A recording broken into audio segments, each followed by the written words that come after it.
Welcome back to Vikram tutorial. एक बार फिर से सभी का स्वागत करते हैं। केमिस्ट्री जैक 2024 का एक वीडियो हम ला चुके हैं, उसको आप जरूर देखिएगा। और अब लेके आए हैं model question, next short answer type question, जहां पे हम कम से कम 10 क्वेश्चन लेके आए जिसमें हम आंसर भी आप लोग को बताएं। ये नहीं कि सिर्फ क्वेश्चन ला करके उसको सिर्फ बता देना है।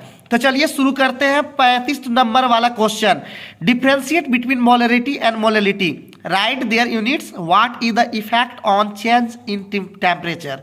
तो हम सबसे पहले डिफाइन करेंगे मोलरिटी एंड मोललिटी। तो सबसे पहला पॉइंट हम लिए हैं, number of moles of solute dissolve in 1 litre solution, उसे हम लोग क्या कहते हैं, मोलरिटी कहते हैं। And number of moles of solute dissolve in 1 kg of solvent, उसे हम लोग मोललिटी कहते हैं। सिर्फ डिफरेंस क्या है देखिए यहाँ पे, एक में 1 लीटर सॉल्यूशन है, एक वॉल्यूम है, दूसरे में आपका मास है। तो एकदम दिमाग में सेट कीजिएगा। और जहां पे फिर से मैं बोलता हूं, हर वीडियो में बोलता हूं कि जहां भी टफ लगे, जहां पे समझ में ना आए, आप कमेंट बॉक्स में बता दीजिएगा, ताकि हम उसको और भी बेहतर तरीके से लेके आएंगे और नेक्स्ट वीडियो में इसका सुधार करेक्शन करेंगे। आइए दूसरा पॉइंट, यूनिट। यहाँ पे यूनिट भी पूछा है, तो इसका यूनिट होता है, मोलरिटी का यूनिट होता है मोल पर लीटर, जबकि मोललिटी का यूनिट होता है मोल पर केजी। और ये सारे फॉर्मूला से आता है। अगर फॉर्मूला हम इसका बताएं तो और भी आगे पॉइंट भी आपका बन जाएगा। तो कम से कम 2-3 पॉइंट आप कर ही सकते हैं। तो तीसरा पॉइंट है, the change in temperature changes molarity, यानी अगर टेम्परेचर में कोई भी चेंज होगा तो मोलरिटी भी चेंज हो जाएगा। और there is no effect on temperature on molality, तो मोललिटी पे कोई भी इफेक्ट नहीं पड़ता टेम्परेचर का। आइए क्वेश्चन नंबर 36 की बात करते हैं। और एक फिर मैं बोल रहा हूं कि जहां पे अगर आप पढ़े हुए हैं और अगर थोड़ा सा भी डाउट रहे मन में, तो आप डाउट का क्लियर करने के लिए आप कमेंट कीजिए, जिस तरह का डाउट आपके मन में हो। NO2 dissociate into NONO2 as follows. आप क्वेश्चन को पढ़ लीजिए, क्वेश्चन आपके पास होगा ही और स्क्रीन पे दिख भी रहा है। आप इसको अच्छे से पॉज करके आप देख सकते हैं। अब इसका आंसर कैसे हम लोग करना है, तो सबसे पहले आप लोग जानते होंगे rate of reaction equal to, तो रेट ऑफ रिएक्शन लिखने के लिए आता होगा कि decrease in concentration of reactant और increase in concentration of product के टर्म है। तो आप यहाँ पे लिख दिए हुए हैं। और इसका अगर आप डिटेल से सॉल्यूशन देखना चाहते हैं तो हम नेक्स्ट वीडियो में लाने का प्रयास करेंगे। तो अब हम लोग का दिया हुआ है given that minus D concentration of NO2 by dt equal to इतना दिया हुआ है।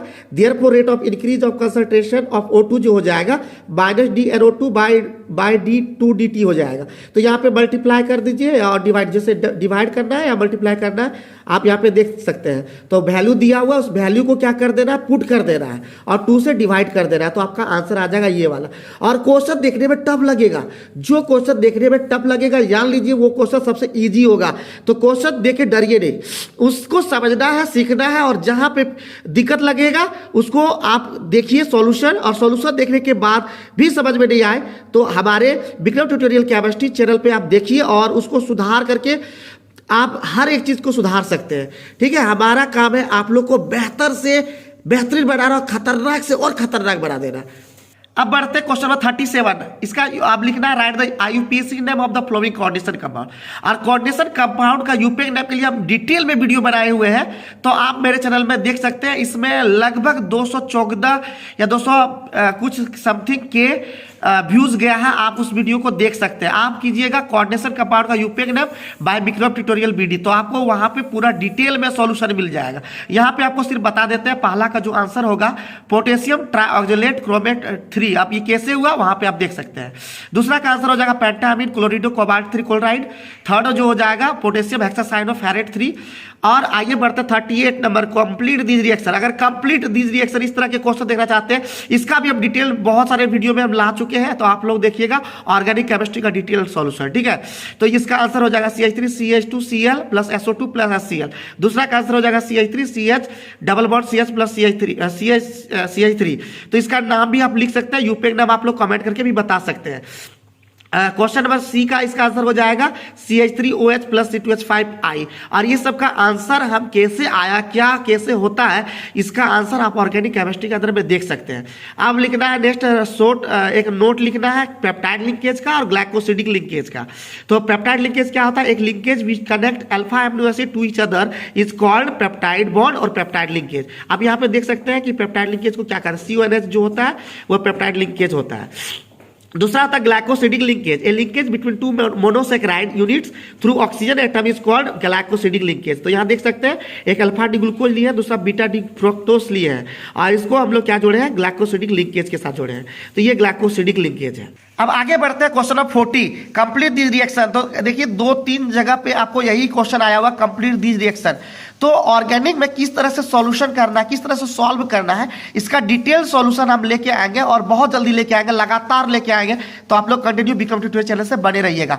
तो यहाँ पे आंसर हो जाएगा CH3CH2Cl का प्लस एल्कोहलिक OH का CH3CH डबल बॉन्ड CH2, ठीक है, प्लस KCl प्लस H2O। तो दिमाग में ये रखना है। दूसरा हो जाएगा CH3CH2NC प्लस AgCl।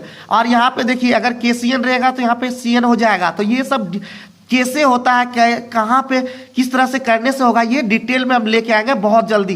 तो चैप्टर बाय लेके आएंगे, वहाँ पे आपको समझाने का पूरा प्रयास करेंगे। सी नंबर देखिए CH3I प्लस NaCl। तो ये आपका आंसर हो जाएगा। अब है कार्बाइल एमीन रिएक्शन क्या होता है और उसका यूज लिखना है। तो कार्बाइल एमीन रिएक्शन होता है when 1 degree amine is treated with alcoholic KOH and chloroform their alkyl isocyanide is formed। और अल्कोहल आइसोसाइनाइड को कार्बाइल एमीन भी कहते हैं। तो इस रिएक्शन को क्या कहते हैं, यहाँ पे आगे बढ़ा के लिख सकते हैं, this reaction is called carbyl amine reaction. RNH2 plus alcoholic KOH plus CaCl3 आप इक्वल टू क्या आ जाएगा, RNC plus KCl plus H2O। और इसको आप प्रैक्टिस कीजिए लिख के, ये नहीं कि वीडियो देख लिए और बस आपका हो जाएगा, वहाँ पे आप भूल जाएंगे। तो जितना ज़्यादा प्रैक्टिस करेंगे उतना ज़्यादा आपके दिमाग में सेट होगा और आप एग्जाम में बेहतर से एकदम बोले ना बेहतरीन बन पाएंगे आप। यूजेज इसका होगा, it converts 1 degree amine to carbylamine, ये याद रखना है। अब है मोनोसेकेराइड को डिफाइन करना और एग्जांपल भी देना है। The carbohydrates which can not be hydrolysed further into more simpler compound is called monosaccharide. और इसका एग्जांपल है ग्लूकोज। और एकदम इतना ज़्यादा रटने, सुबह में उठिए और रटना शुरू कर दीजिए जितना, क्योंकि देखिए समझना तो है ही केमिस्ट्री, लेकिन इसके साथ साथ अगर आप रटेंगे नहीं तो आप वहाँ पे कैसे अच्छे से लिख पाएंगे। यानी कि अपनी भाषा में तो लिखेंगे, लेकिन आपको लिखने का तरीका ही अगर नहीं आएगा, आप प्रैक्टिस इस चीज़ का नहीं करेंगे तो आप वहाँ पे उतना अच्छा नहीं लिख पाएंगे जिस तरह से डेफिनेशन लिखा जाता है। और आज का last question, what are reducing sugars, give an example.